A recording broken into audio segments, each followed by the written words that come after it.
Hello everyone, welcome back to my channel Indian classes में आपका हार्दिक स्वागत है। तो आज का हमारा टॉपिक है मेंडल का योगदान। ये हमारा चैप्टर स्टार्ट हो गया था। मैंने इसमें मेंडल के तीनों नियम पढ़ा दिए थे, स्वतंत्र अपव्यय का नियम, प्रभाविता का नियम और क्या था अपना पृथक्करण का नियम। तो ये सारी चीजें मैंने इसमें कवर करवा दी थी। ठीक है, तो हमारा चैप्टर नंबर 9 आनुवांशिकता एवं जैव विकास स्टार्ट हो गया था। इसमें हमने 2 पार्ट कवर कर लिए। अलैंगिक जनन, लैंगिक जनन में भिन्नता बताई थी, विभिन्नताओं के क्या क्या लाभ होते हैं, ये सारी चीजें हमने पार्ट 2 या पार्ट 1 में कवर कर ली है।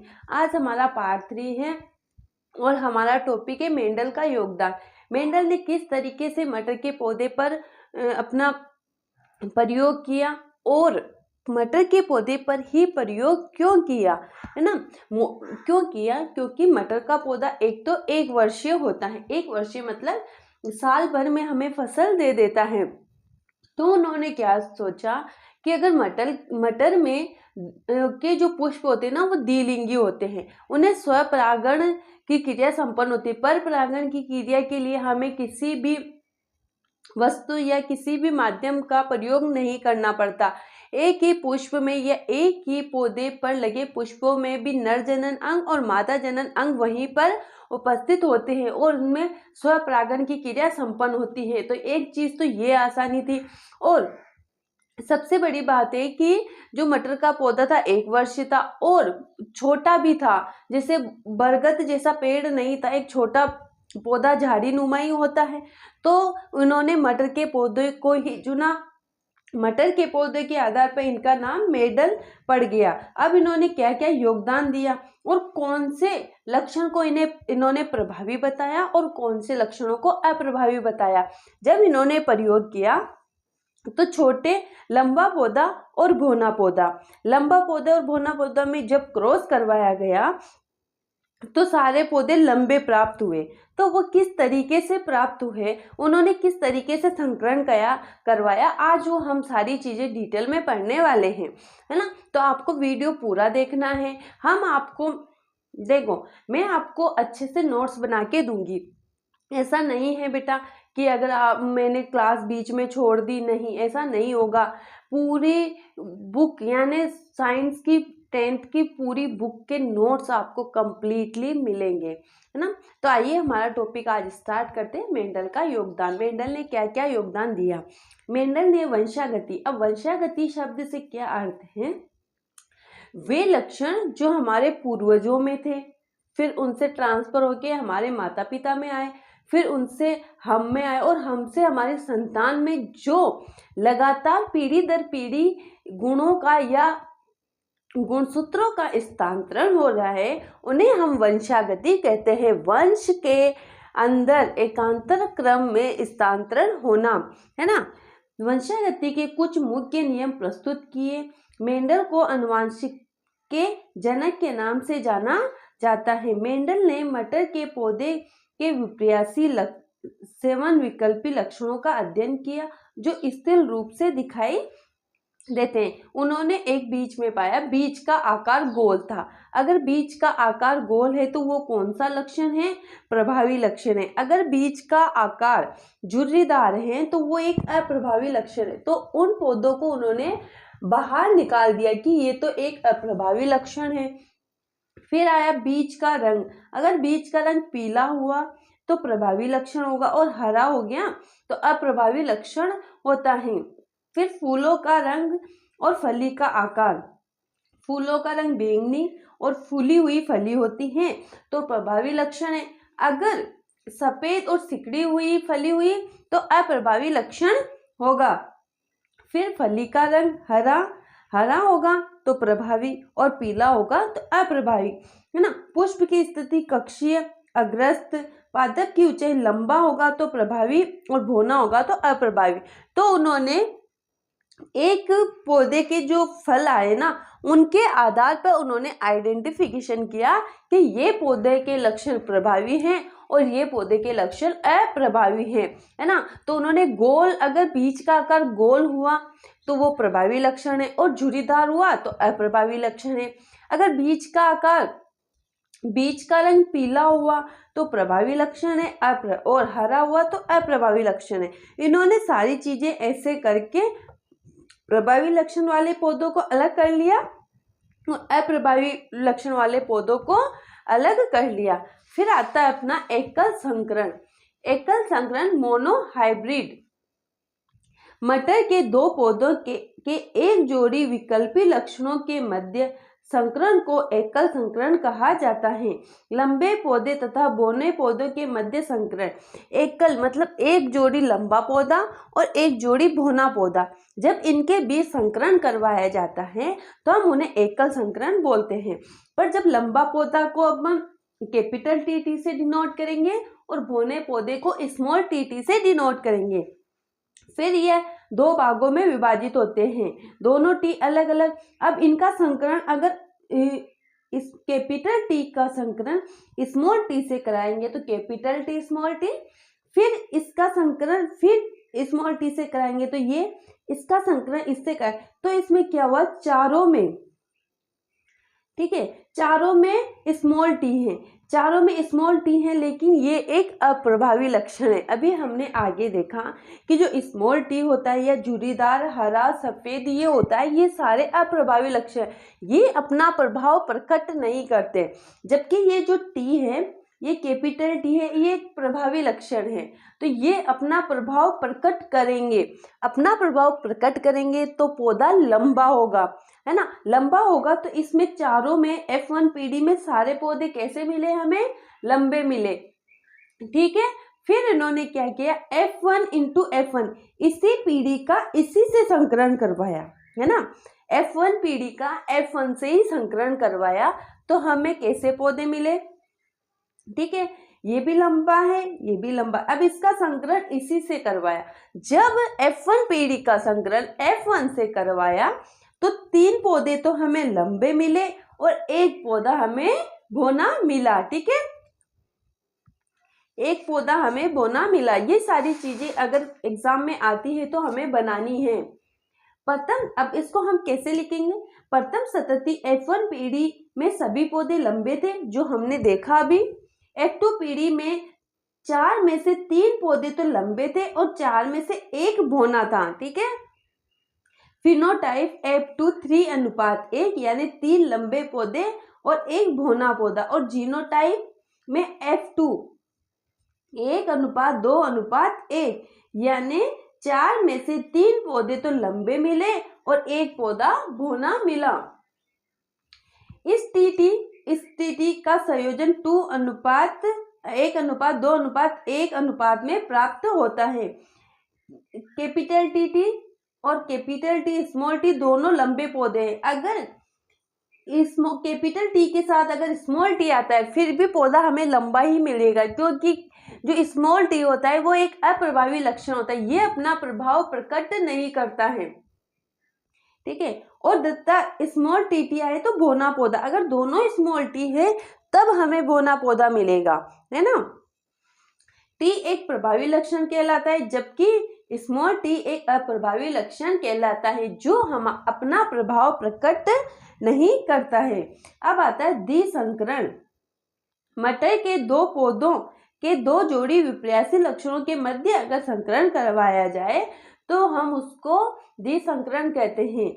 अगर इस कैपिटल वाई हमारा हो गया पीला और कैपिटल आर हमारा हो गया गोलाकार और स्मॉल वाई हो गया हमारा हरा और स्मॉल आर हो गया जुड़ीदार। अब इनके बीच संकरण करवाया, है ना, तो एक वाई से और एक आर से यहाँ वाई आर आ गया, यहाँ पे एक वाई से और एक आर से ये आ गया, ठीक है। अगर हम इनके बीच संकरण करवाएंगे तो किस तरीके से संकरण होगा, वही होगा, ये वाई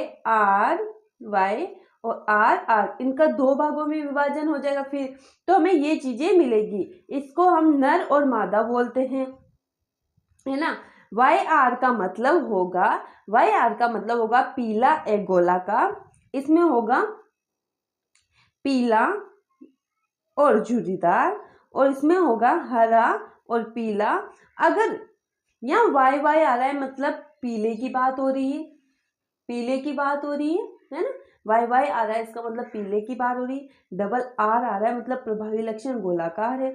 इसमें भी यही। अगर मुझे ये बताओ ये कौन सा होगा, वाई वाई मतलब हरे और झुर्रीदार, तो ये पौधे कौन से होंगे, ये अप्रभावी लक्षण वाले होंगे, ये भी अप्रभावी लक्षण वाला होगा, है ना। इसमें भी हरे और गोलाकार, ये भी अप्रभावी लक्षण वाले होंगे। तो ये टेबल हमें बना के आनी है एग्जाम में। अब लक्षण अपने आप को किस प्रकार व्यक्त करते हैं, है ना। जो प्रभावी लक्षण है, अप्रभावी लक्षण है। जब प्रभावी लक्षण होगा तो अप्रभावी लक्षण तो हमें या खुद को प्रकट नहीं करेगा। जब सभी अप्रभावी लक्षण होंगे तभी पौधे में अप्रभावी लक्षण प्रकट होंगे। कोशिका के डीएनए से जीन के डीएनए की संरचनात्मक और क्रियात्मक इकाई, सूचना स्रोत और प्रोटीन संश्लेषण इस तरीके से होता है। प्रोटीन विभिन्न लक्षणों की अभिव्यक्ति को नियंत्रित करता है। जीन टी प्रभावी लक्षण होता है। तो प्रभावी लक्षण में एंजाइम का दक्षता से कार्य करना, एंजाइम पूरी मेहनत के साथ कार्य करता है या पूरी तरीके से उस पौधे में एंजाइम होते हैं। पर्याप्त मात्रा में हार्मोन बनना, है ना, तो लंबे पौधे प्राप्त होंगे, है ना। देखो भोना पौधा प्राप्त होने के क्या कारण है ना। भोना पौधा प्राप्त हो रहा है या वो जो स्मॉल टी है अपना प्रभाव प्रकट नहीं कर रहा, तो उसमें कुछ कमी तो होगी ना, तभी वो अपना प्रभाव प्रकट नहीं कर रहा है। तो क्या क्या कमी हो सकती है, एंजाइम का कम दक्षता से कार्य करना, अपर्याप्त मात्रा में हार्मोन का बनना। अगर ये सारी दिक्कतें होती हैं तो पौधा भोना रहेगा, ठीक है। ये हमारा हो गया मेंडल का। अगर मेंडल के प्रयोग पर वर्णन कीजिए तो ये हमें सारी टेबलें बनानी पड़ेगी और ये इतना सारा लिखना पड़ेगा, जब भी हमें बोर्ड एग्जाम में नंबर दिए जाएंगे। अब आता है लिंग निर्धारण।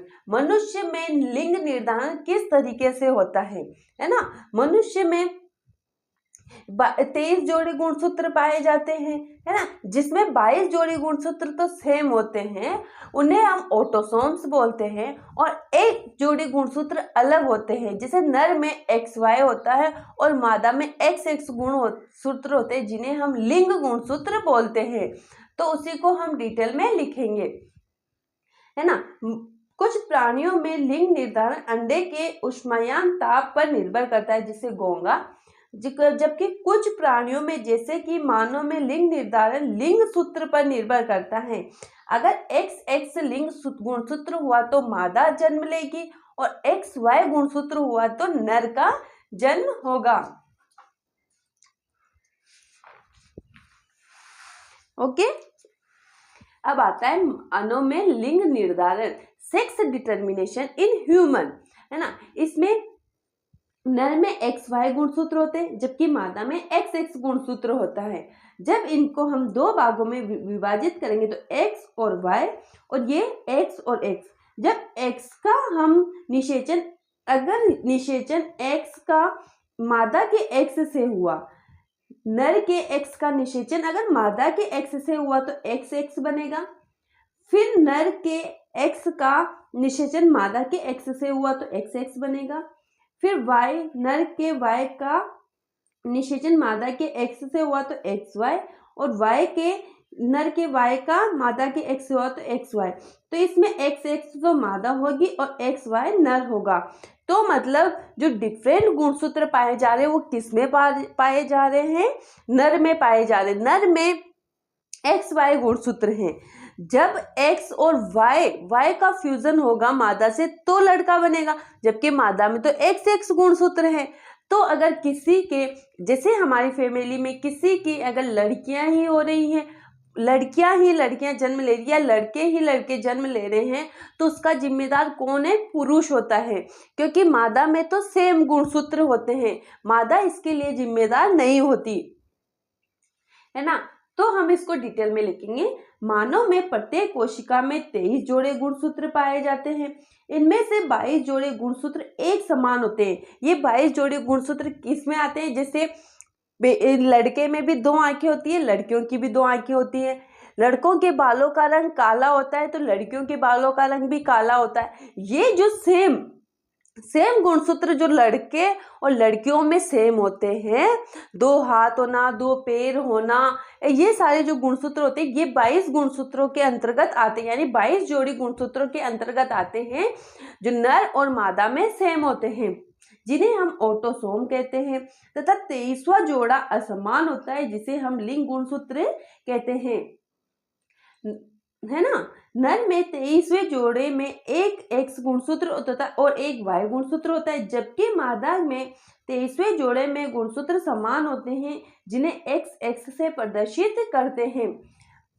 अतः नर में 2 प्रकार के शुक्राणु बनते, एक तो वो जिनमें 22 प्लस एक्स तथा दूसरे वो जिनमें 22 प्लस वाई गुणसूत्र पाए जाते हैं, जब इसके विपरीत मादा के सभी अंडाणुओं में 22 प्लस एक्स गुणसूत्र ही पाए जाते हैं। यानी डिफरेंट गुणसूत्र किसमें पाए जा रहे हैं, पुरुष में पाए जा रहे हैं। निषेचन के समय जब किसी अंडाणु से एक्स गुणसूत्र वाला शुक्राणु मिलता है तो होने वाली संतान पुत्री होगी, लेकिन जब किसी अंडाणु से वाई गुणसूत्र वाला शुक्राणु मिलता है तब पैदा होने वाली संतान पुत्र होगा। इस प्रकार हम कह सकते हैं कि नर का 23वां जोड़ा मानव में लिंग निर्धारण का कार्य करता है ना। कैसे करता है, जैसे मैंने अभी एक ये चार्ट बनाया था और एक बार और बना देती हूँ मैं, ये एक्स और वाई, ये हमारा नर हो गया है ना, इसमें एक्स और एक्स ये मादा हो गई है ना। अब मैं अगर ये एक्स और ये वाई और इसमें भी एक्स और ये एक्स है ना, अगर मैं ये नर के शुक्राणु, ये शुक्राणु है और ये हमारा अंडाणु है, अंडाणु में तो दोनों गुणसूत्र समान है, अंडाणु में तो दोनों गुणसूत्र समान है। अगर नर का एक्स मादा के एक्स से मिलता है तो एक्स एक्स बनेगा जो हमारी मादा होगी। फिर अगर नर का शुक्राणु का एक्स मादा के एक्स से मिलता है तो भी एक्स एक्स होगा। फिर नर के शुक्राणु का वाई मादा के एक्स से मिलता है तो एक्स वाई, और अगर ये वाई इससे मिलता है तो एक्स और वाई, तो ये पुत्र होगा हमारा, ये भी पुत्र होगा और ये मादा होगी। तो इसमें क्या ये सारी जो निषेचन की प्रक्रिया किसके ऊपर डिपेंड हो रही है, पुरुष के ऊपर डिपेंड हो रही है। तो हमारी संस्कृति में क्या होता है कि अगर किसी की बच्चे ही होती हैं तो उसकी मम्मी को या औरत को दोष दिया जाता है, लेकिन ऐसा नहीं है भाई, उसके तो दोनों गुणसूत्र समान हो रहे हैं, जो डिपेंड हो रहा है वो तो पुरुष पे हो रहा है, वो उसके शुक्राणु से किस तरीके के शुक्राणु को डोनेट करता है। लेकिन हालांकि पुरुष के कंट्रोल में भी ये नहीं होता है कि वो एक्स डोनेट करे या वाई डोनेट करे, ठीक है, वो तो सब ऊपर वाले के हाथ होता है ना। अगर वीडियो अच्छी लगे तो वीडियो को लाइक करना है, शेयर करना है और कमेंट करना है और चैनल को सब्सक्राइब करना है। मैं आपको मोस्ट इम्पोर्टेंट क्वेश्चन की वीडियो भी देने वाली हूँ, इसीलिए आपको चैनल को सब्सक्राइब करना है। अगर जो वीडियो मैं आपको दूंगी उसमें से 90% क्वेश्चन आपको बोर्ड क्लास में मिलने वाले हैं। Thank you.